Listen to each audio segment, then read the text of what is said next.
Well, siguro 'pag flapper wag ng ano, wag na unang-una super delay yung ginagawa niya, eh, okey, sa laro, eh. Tapos kailangan pang reviewhin para makita. Tapos pagka magiging hatol, eh, warning, for flapping, technical na wag naman thrown out, technical na kaagad.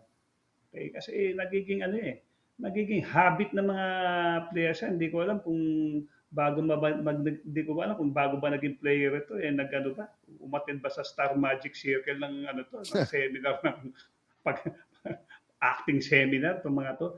Pangit tignan. Nakita ko 'yan, eh, nakita ko sa Facebook yung nangyari do'n sa may it was ano, eh, Perpetual versus Mapuwe. Walang-wala, akala mo nagkikikisay, eh. 'Di ba? Ang hirap kasi tapos papangatawanan, yung pala wala, 'di ba? Tapos ano, na-delay ng mga ilang minuto tapos all of a sudden warning, 'di ba? Dapat siguro ano, gumawa siya ng rule pag ano, flapping, technical na kagad. Walang pinagkaiba pare sa ano yan, eh, na nagko-coach tayo sa NCAA.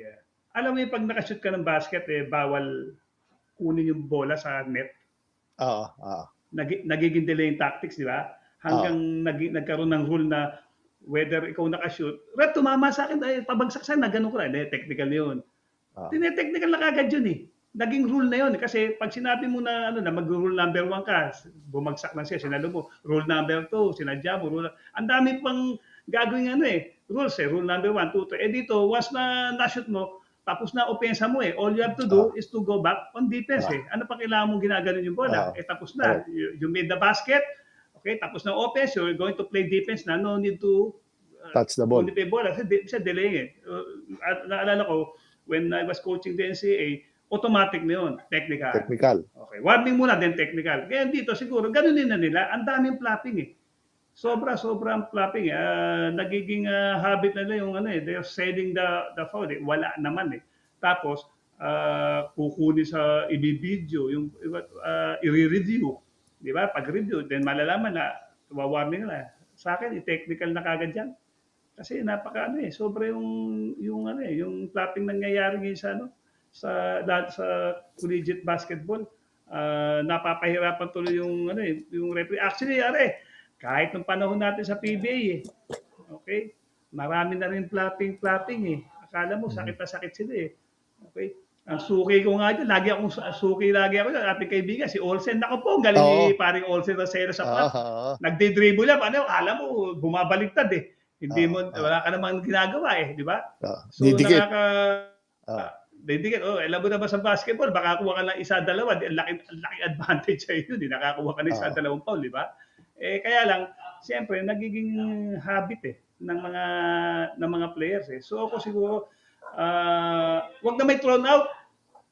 Medyo pangit naman yun kasi, siyempre, nandiyan yung mga players para maglaro. Turuan ng leksyon siguro. Dapat nga sabihin kagad yan before the game, ito na pinaka-warning nyo, ha? Wala nang warning. Once may flap, technical na namin kagad. Technical na namin kagad. Para umiiwas yun. Siyempre, papagalitan din naman ng coach yan, eh. Di ba? Kasi ako, nung nagko-coach ako, hindi ako for flapping, eh. Hindi ko, laro lang. Paano yung lumalaro talaga paano yung lumalaro ng ano lang, physical lang, na hindi nananakit.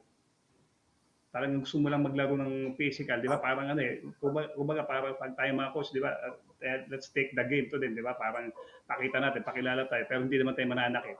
Ayun, pag nagaganon-ganon ka ng konti, lalo na pag may pinababantayan ka, kakat na ng konti, magpapatihulog, eh. Natatawag naman yung referee, di ba?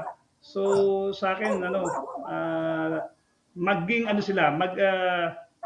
gumawa talaga sila ng certain kung wala pa sa rules yan, i-amend nila yung rules, i-add nila yan with regards sa flapping.